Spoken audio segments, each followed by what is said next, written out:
ဝမ်ချမ်ပီယံရှစ်ရဲ့ရိုင်နေနေတဲ့ MMA တဲလေးကျိုးတို့ကတော့အောင်လာကြီးမရှိကတဲ့ကဝမ်က MMA ပွဲတွေကိုမကြည့်တော့ဘူးပြို့ဆိုတဲ့ညိုကီတွေအကိုတွေများရှိကြလားမြန်မာဖိုက်တာတွေဝင်ထိုးနေလို့သာကြည့်နေရတာထိုင်းချန်ပီယံရှစ်ကြီးမကြည့်ကျင်တော့ဘူးဆိုတဲ့ညိုကီတွေလည်းအများကြီးရှိကြလိမ့်မယ်လို့ထင်ပါတယ်ကျွန်တော်အပါဝင်ပါဒီနေ့မှာကတော့ကျွန်တော်တို့အာရှသားတွေ UFC ပြီးရင်နောက်ထပ်အဖော်ပြုတ်နေရတဲ့မချစ်တော့လဲအောက်ကနန်းနေရတဲ့ဝမ်ရဲ့သွေးအေးလာတဲ့ MMA ဘတ်ချန်ကိုနည်းနည်းလေးတူးဖော်ကြည့်မယ်အတင်းလို့ထင်ရင်ထင်သတင်းလို့လည်းထင်ရင်ထင်ကြိုက်တယ်လို့ထင်လို့ရတယ်ဝမ်ချန်ပီယံရှစ်ရဲ့ MMA နယ်ပယ်ဘတ်ချန်ကတော့အနည်းနဲ့အမြန်ဆိုသလိုပျက်စီးနေပြီလို့သုံးသပ်ချင်ပါတယ်ဒါကမပြောလဲသိကြမှာပါလွန်ခဲ့တဲ့10နှစ်ကျော်ကချက်ထရီဆိုတဲ့လူတစ်ယောက်ကကဘာကိုအိမ်မက်တစ်ခုရောင်းပေးခဲ့ပါတယ်အဲ့ဒါကတော့အာရှကနေပြီးတော့ UFC ကိုရှင်ပြိုင်နိုင်မဲ့ The UFC of Asia ဆိုတဲ့အိမ်မက်ပါကဘာအစိမ့်မြေ MMA fighter တွေတန်းနဲ့ချီတဲ့ယင်းနှမြုံနှံမှုတွေနဲ့ဝမ်ဟာတကယ်ပဲအောင်မြင်တော့မလို့ဖြစ်ခဲ့ပါတယ်အောင်မြင်မလို့ဖြစ်ခဲ့တယ်ဆိုတဲ့စကားကတကယ်ပါ2016ကနေပြီးတော့2019ခုနှစ်အထိကိုဗစ်မတိုင်ခင်ဝမ်ချန်ပီယံရှစ်ရဲ့အရွေးက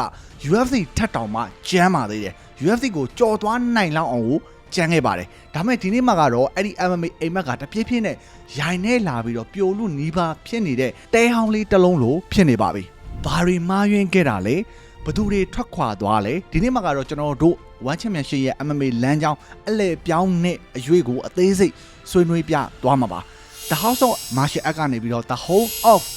Muay Thai ဆိုပြီးတော့ဖြစ်သွားပြီလားဆိုတဲ့မေးခွန်းတွေမေးလာကြပြီမေးလဲမေးချင်စရာပဲမြင်တဲ့အတိုင်းပဲဗျာ MMA ပွဲတွေတိတိတက်တာကိုကျဲလာသလို MMA fighter တွေဆိုတာကလည်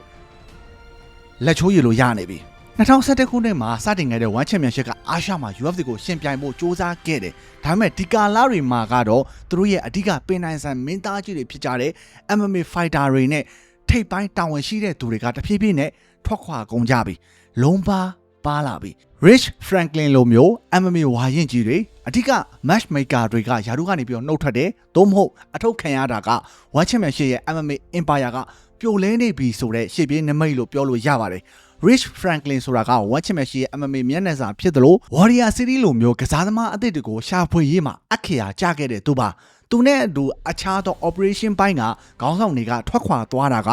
ဝမ်က MMA ပေါ်မှာထားတဲ့ investment ကိုတိတိတတ်တာရှော့ချနေတာကိုပြသနေပါတယ် MMA ကိုနားလဲတဲ့သူတွေမရှိတော့ဘဲနဲ့မွေထိုင်းကိုပဲဦးစားပေးတဲ့စီးပွားရေးသမားတွေကပဲကြံခဲ့တော့တဲ့အချက်ကိုမီးမောင်းထိုးပြနေတယ်အောင်လာရဲ့ပြိုင်ဘက်ဟောင်း Vitaly Vidash တို့ Rainier တို့ကတက်တာမပြခင်ကတည်းက One Champion ရှစ်ရဲ့ MMA အတွင်းပိုင်းမှာလှိုက်စားနေတာကြပြီတရုတ်ဈေးကွက်အတွက်အားထားရတဲ့ရှောင်းကျင်နန်လိုမျိုး fighter တွေအပြင်တခြားသောနိုင်ငံတကာက fighter တွေကိုစာချုပ်ဖြတ်သိမ်းတာဒါမှမဟုတ်ပွဲမပေးဘဲနဲ့ဒီတိုင်းထားတာတွေရှိလာတယ်အနောက်နိုင်ငံက fighter တွေကိုဈေးကြီးပေးပြီးတော့ခေါ်ခဲ့ပေမဲ့တွက်ချင်မကြိုက်တာရဲ့ထိုးကြီးပြဿနာရဲ့ပွဲမပေးနိုင်တာရဲ့ကြောင့်စာကိအာစကာခါမာယက်ဖလိုမျိုးဖိုက်တာမျိုးတွေတောင်မှတခြားဖွဲ့စည်းကိုကူသွားကြပြီဒီလိုပြဿနာတွေကခဏခဏတက်တော့ဖိုက်တာခေါင်းတွေကိုမထိန်နိုင်မသိမ်းနိုင်နေဖြစ်ကုန်ရောချက်ထရီနဲ့ဝမ်ဘက်ကိုပဲ 100% အပြစ်ဖိုးကျင်တာတော့မဟုတ်ဘူးသူတို့ဘက်ကကြည့်ရောလေမင်းပတ်စံထုတ်ပေးမလားဒါမှမဟုတ်ငါတို့ကြုံခဲ့ရတဲ့ကိုဗစ်လိုမျိုးခက်ခဲတော့မင်းမြင်လားဆိုပြီးတော့ပြန်ပြီးတော့မေးမယ်အမေပွဲကျင်းပရတာကမွေထိုင်းပွဲတွေကျင်းပရတာတဲ့ကုန်ညာစိတ်က10စားလောက်ပုံများတယ် MMA အားကစားကိုကြတော့အနောက်နိုင်ငံတွေကအာရှထက်ပိုပြီးတော့အားပေးတယ်အာရှမှာကြတော့မွေထိုင်းကပို့ပြီးတော့အမြင့်တွယ်ပြီးသားဖြစ်တာရဲ့ MMA ပွဲတွေကြောင့်ဝင်ငွေကပြန်မကာမိတော့ business အရာအရှုံးပေါ်တာတွေရဲ့အကြောင်းဒီလိုအခြေအနေတွေကပို့ပြီးတော့ဆိုးလာတာပါအပတ်စဉ်ကျင်းပတဲ့ Friday Fight ကကြီးစုသူတွေများပေမဲ့ production တန်ဖိုးနဲ့လက်မှတ်ရောင်းရငွေကမကာမိဘူးလို့ညီးတာတွေလည်းတွေ့တယ်ဒါတွေကမှန်တယ်မမှန်ဘူးဆိုတာကတော့ကျွန်တော်လည်းအတက်တော့မပြောနိုင်ဘူးမြန်မာနိုင်ငံကကုမ္ပဏီတွေလိုမျိုးဘယ်သူမှမသွားပြီးတော့ audit စစ်လို့လည်းမရဘူးသူတို့ပြောသမျှကိုပဲကျွန်တော်တို့ကြားရမှာဗျာအခုလုံမလီမှာလုပ်တဲ့ Friday Fight အများစုဒီမွေထိုင်းပွဲတွေကြီးပါပဲကပောက်စင်တွေပါတယ်ဆိုပေမဲ့မွေထိုင်းကို base ထားတာပါဘာဖြစ်လို့လဲဆိုတော့မွေထိုင်းကထိုးချင်းနေတယ်အကုန်ကြတတ်တာတယ်ပြိသက်ပို့ပြီးတော့ကြည့်တယ်တစ်ဖက်မှာလည်း One က Amazon Prime နဲ့အနောက်နိုင်ငံဈေးကွက်ကိုထိုးဖောက်ဖို့စ조사ခဲ့သမျှကအောင်မြင်မှုကမျှော်လင့်တဲ့လောက်ကမရခဲ့ရှာဘူးအရှုံးပေါ်နေတဲ့ဒေါ်လာတန်း400ကျော်ကိုကာမိဖို့အတွက်သူတို့က MMA ဆိုတဲ့ဝင်တော့ဝင်ပိုးကြီးကိုချပစ်ဖို့မဖြစ်မနေကိုမတက်တာတဲ့အဆုံးမှာဆုံးဖြတ်လိုက်ပုံရပါတယ်တစ်ချိန်ကအာရှရဲ့ UFC ဆိုတဲ့ရည်မှန်းချက်ကအခုတော့ဘန်ကောက်ကမွေထိုင်းပွဲစဉ်တွေရဲ့အရေးအောက်မှာပျောက်ကွယ်လို့နှီးပါဖြစ်သွားပါပြီဒိုင်အဆုံးဖြတ်တွေကိုမကြိုက်ပေမဲ့လည်းမချစ်တော့လဲအောက်ကနန်းဆိုသလိုဆက်လက်ပြီးတော့ကျွန်တော်ကြည့်ရှုပြီးတော့အားပေးနေရအောင်ပါပဲကိုကစားသမားတွေစော့နေတဲ့ရွေးပေါ့နော်အနည်းဆုံးတော့တဖြည်းဖြည်းနဲ့အိမ်မက်တွေစုပ်ပြတ်တက်လာတဲ့ကျွန်တော်တို့လိုမြန်မာနိုင်ငံတဲကကစားသမားတွေကနိုင်ငံတကာကလာတဲ့ fighter တွေနဲ့စော့နိုင်မယ် တန်းတော့မတူဒါပေမဲ့စော့ရမယ်ငွေပိုရှာနိုင်မယ်အိမ်မက်တွေနည်းနည်းပါးပါးမှတ်ခွင့်ရှိမယ်ဗျာ